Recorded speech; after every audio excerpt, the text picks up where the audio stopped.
Hello mga ka-idol, isang mapagpalang araw sa ating lahat, lalong-lalo na sa ating mga kapwa seaman. Sa buhay natin, hindi naman lahat talaga puro tayo trabaho. Siyempre normal lang sa unbod ang trabaho. Kaya kahit minsan-minsan, ito, kaway-kaway mga idol, isang napakasarap tignan. Kahit papaano ay nagiging masaya tayo sa ating ginagawa araw-araw. Ito po ay malaking blessing sa ating lahat at sa ating pagsasamahan. Napakagandang tignan, napakagandang pakinggan kapag tayo ay maganda ang pagsasamahan. Napakadali na kontrata kung ating iisipin.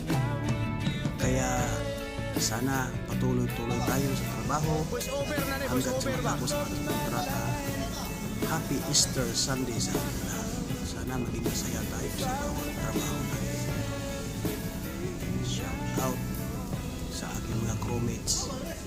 Kahit sobrang pagod, kaya pa rin. Ganon katikas kapag ikaw ay isang seaman.